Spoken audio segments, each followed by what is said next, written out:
순리대로 풀어야입니다. 무슨 얘기인지 기사같이 보시죠. 이재명 걱정될 일 많아. 김종인 순리대로 풀어야. 네, 어제 저녁에 이재명 대표와 김종인 전 비대위원장이 만났습니다. 만나서 대략 보니까 이런 얘기를 한 것 같죠? 직접 들어보고 오실까요?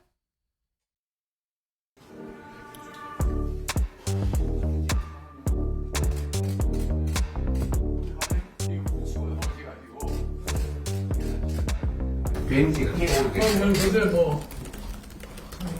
한 2년 이상 되고 걱정되는 건 많지 않습니까? 네? 걱정되시는 건 많잖아요. 아니요. 지금 상황을 보면은 걱정될 게 여러 가지가 많이 있는데 그걸 억지로 해결할 수는 없는 거고 시간이 흘러가고 하면은 자연적으로 해결할 수밖에 없기 때문에 모든 거를 이렇게 성급하게 한다고 되는 일이 없어요. 네, 맞습니다. 순리에 맞게 그냥 지나가게 내버려 두는 거지. 네. 이재명 대표랑 김종인 전 비대위원장 두 사람이 만났습니다. 근데 만나서 무슨 얘기 한지는 저희가 차차 좀 얘기를 좀 풀어가 보기로 하고요. 일단 임세현 대변인님. 지금 두 사람이 왜 이재명 대표는 이재명 대표가 먼저 만나자고 얘기를 했다고 해요. 그럼 이재명 대표는 김종인 위원장을 왜 만났냐? 추석 잘 쉬시라고 만나는 거냐? 왜 만난 겁니까? 그러니까 원로로서 어떻게 보면 정치권의 오랜 그 현안을 해안을 가진 원로로서 당의 조언도 구하고 이런저런 얘기를 듣고 싶으셨다고 저는 생각하고 있습니다. 그렇게 당에서도 알고 있고요. 네. 뿐만 아니라 김종인 전 대표뿐만 아니라 그 다른 여러 분들도 공개 혹은 비공개로 만나서 지금의 여러 가지 어려운 일들 해법을 조금 묻고 있는 과정이라고 봅니다. 특히나 지금 민주당 같은 경우는 야당이지만 또 제1당이기 때문에 무거운 책임감을 갖고 있고 또 이재명 대표 같은 경우도 지난 대선 주자였고 또 지금 민주당에서는 어떻게 보면은 그 여론조사상으로는 인하면은 어떻게 보면 가장 강력한 대선 후보이기 때문에 다양한 이야기를 듣고 해법을 제시해야 되는 것이 어떻게 보면 무거운 책무이지 않을까 싶습니다. 그래서 지금 김종인 전 대표뿐만 아니라 그 이후에도 또 수많은 원로분들과 또 많은 지식인들을 만나서 묻는 과정이 있을 겁니다. 아마도 사실 저런 과정은요, 윤석열 대통령께서 오히려 저렇게 더 많은 분을 만나서 이야기를 듣고 여론이 어떤지를 알아봐야 되는 게 사실 더 맞는데 어쨌든 야당의 대표이지만 그래도 이런저런 얘기를 듣고 국정의 파트너로서의 역할을 하는 과정이라고 저는 보여집니다. 네. 이재명 대표 입장에선 지금 뭔가 산적한 현안들이 굉장히 많기 때문에 원로를 만나서 좀 묘안이 뭐가 있습니까? 라고 물어보고자 만난 거 아니겠느냐라는 취지의 말씀을 하셨어요. 또 일각에선 추석 연휴 앞두고 의료 대란을 좀 생각을 해서 일부러 만났나라는 얘기도 나옵니다. 왜? 요 얘기가 나왔거든요. 들어보실까요? 제가 전에 피부 화면 이거 붙이고 나오셔가지고 그게 다시 전화했는데 그때 많이 찢어졌다고 그렇게 따라하신 거죠? 그러면은 여러 난관을 겪으면서 이렇게 성공을 했어. 아 그렇습니까? 네. 과정이 있습니다.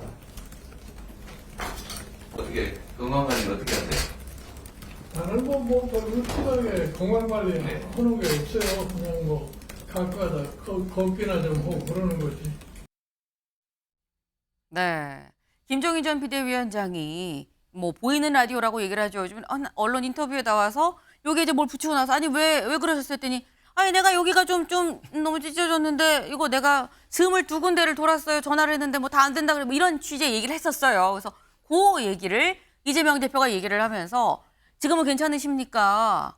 라는 얘기를 물었죠. 이제 김종인 전 비대위원장은 약간 다른 얘기를 약간 동문서답 비슷하게 좀 다른 말씀을 하신 것 같긴 한데 그래서 추석 앞두고 뭔가 의료 대란을 좀 강조하려는 의도도 있었던 거 아니야라는 그런 얘기도 같이 나옵니다. 이런 시각 윤영걸 대표님 어떻게 보십니까? 저는 그것도 일리는 있지만은 그거는 이제 식사 전에 대화의 물꼬를 좀 부드럽게 하기 위해서 아이스 브레이킹 그 전에 정도다. 응급실도 가셨는데 좀 어떠시냐. 김종인 전 비대위원장이 올해 84시거든요. 네. 연세가 많으시니까 괜찮으시냐 여쭤본 거고 저 회동은 저는 상당히 간단한 그냥 회동 시간 많은 김종인 비대위원장 그리고 또 두 가지 신분을 갖고 있는 이재명 대표잖아요. 하나는 피의자 신분, 하나는 대권주자 신분. 두 개를 갖고 있는 사람이 만난 거죠.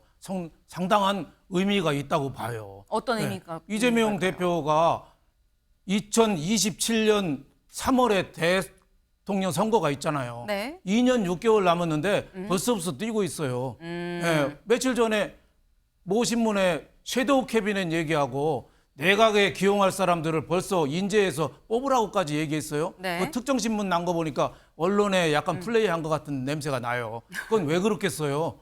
10월이나 11월에 1심 판결이 2개가 나니까 법원 판사 여러분 내가 대권 주자니까 준비된 대통령 웬만하면 무죄를 때리세요 하고 무언의 압력을 넣는 거죠. 또 하나는 당원하고 지지자들 네. 내가 비명뿐만 아니라 친문, 중도, 무당층까지 다 껴안을 테니까 여러분들은 내 무죄를 위해서 좀 띄워줘.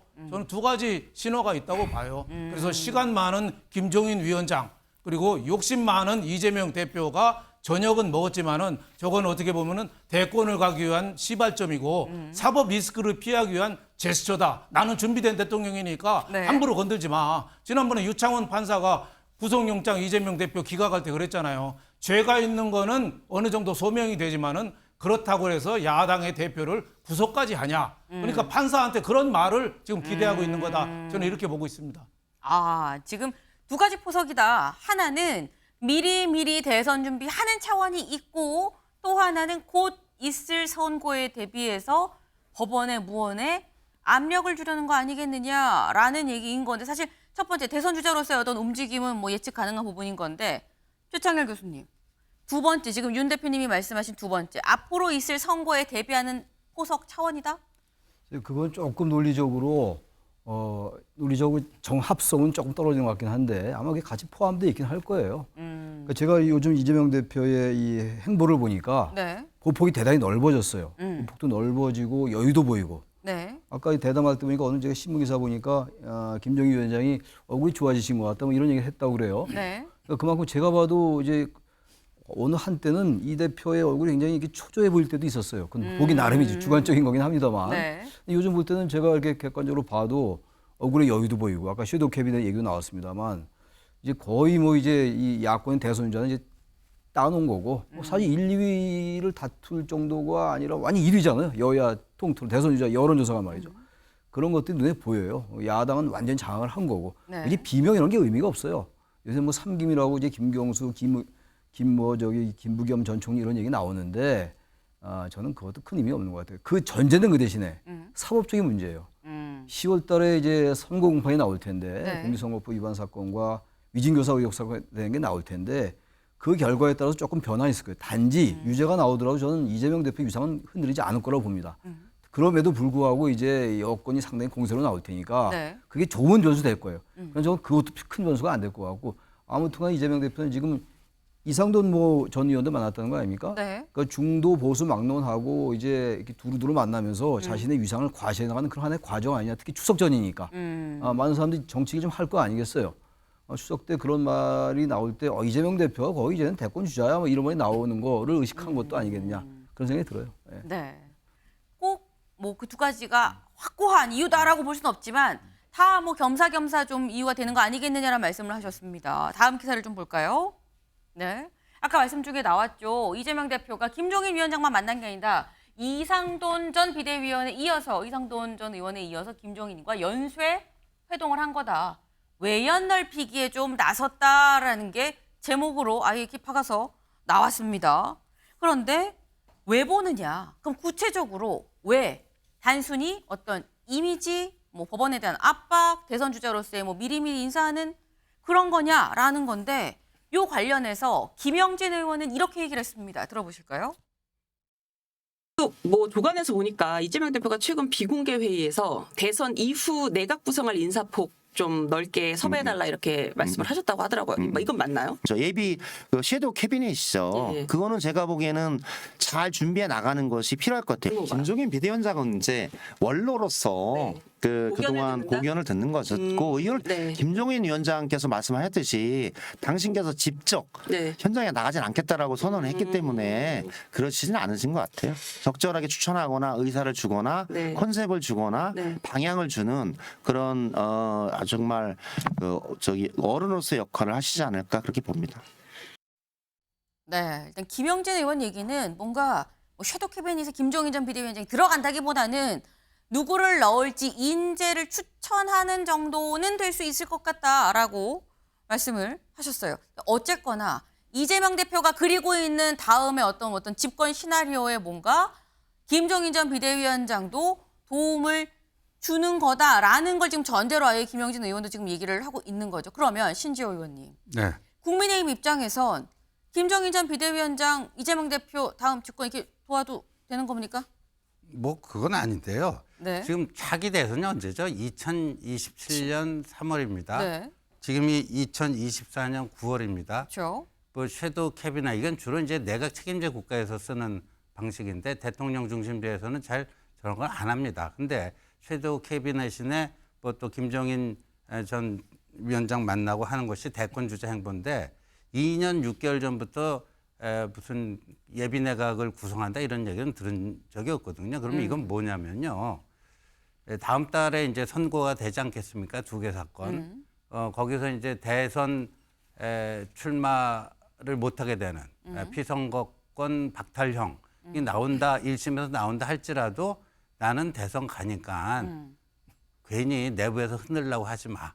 나의 대선 도전은 그냥 기정사실이야. 그러니까 다음 달 1심 선고 결과와 네. 상관없이 그건 굳은 자니까 괜히 그거 흔들려고 그러지 마 하는 그 효과가 있고 두 번째는 그럼에도 불구하고 뭐 공직선거법 같은 경우에는 이제 2심, 3심 가면서 더 짧아질 겁니다. 네. 그래서 과연 2027년 3월 전에 3월 전까지 3월까지 최종 대법원 확정 판결이 안 날 가능성보다는 날 가능성이 더 높아요. 네. 그럼에도 불구하고 이제 이 섀도우 캐비나 이 얘기하는 거는 조기 대선을 치르고 싶다. 조기 대선을 치르고 싶다. 그 두 가지가 깔려 있는 거라고 봅니다. 네. 임세영 대변인님, 이게 조기 대선을 치르고 싶다는 게 깔린 거 아니겠느냐라는 말씀을 하셨거든요. 그러니까 조기 대선이 되려면 지금 윤석열 대통령께서 이렇게 임기를 다 못 채우는 일이 발생한다는 것이기 때문에 제가 말씀드린 건데 뭐 저는 잘 모르겠습니다. 뭐 그럴 일이 있을지 없을지는 모르겠습니다만 왜냐하면 이게 지난 선거에 대한 반성도 보여져요. 왜냐하면 지난 선거에서 네. 사실상 그 캠프나 이런 구성이 조금 준비가 안 됐다는 평가가 당내에서 있었습니다. 그러니까 너무 이렇게 조금 준비가 덜 돼서 통합도 제대로 안 됐고 네. 그래서 사실상 0.73%라는 데서 깻잎만큼 진 거 아니냐라는 그 당내 평가가 있었습니다. 그래서 그거에 대한 어떻게 보면 노파심 때문에 네. 미리미리 좀 준비를 잘 해보자. 미리미리 통합하자. 그리고 지금은 어떻게 보면은 이재명 대표의 2기 아닙니까? 네. 1기 때는 사실 정신이 좀 없었어요. 여러 가지 뭐 일들이 많았고 총선도 있었고 그러니까 이제 제대로 된 준비를 2기부터 해보자. 집권당을 준비하는 것은 모든 당의 목표 아니겠습니까? 뭐 민주당뿐만 아니라서 그러니까 그런 준비를 제대로 하고자 차곡차곡 준비하는 이제 그런 과정이라 저는 보여집니다. 예. 그래서 이거를 특별하게 뭐 의미를 보다는 그냥 차분하게 준비하고 해안을 듣는 과정이다. 오히려 저는요. 말씀드리고 싶은 게 그 집권당이신 한동훈 대표나 또 대통령께서 오히려 이런 행보를 더 광폭으로 해야 된다. 그런 역할을 더 하셔야 되는 게 맞는다. 오히려 야당의 대표보다는 우리 집권당 더 권력 있는 대통령께서 많은 분들의 이야기를 청취하고 민의를 듣는 것이 더 옳지 않을까 합니다. 네. 이재명 대표가 당연히 집권 다음 대선 준비하는 게 당연한 거 아니겠느냐. 차곡차곡 그냥 준비하는 차원이다라고 또 말씀을 하셨어요. 앞으로 사실 기간이 많이 남았기 때문에 앞으로 어떻게 진행되는가를 보면 답이 나오겠죠.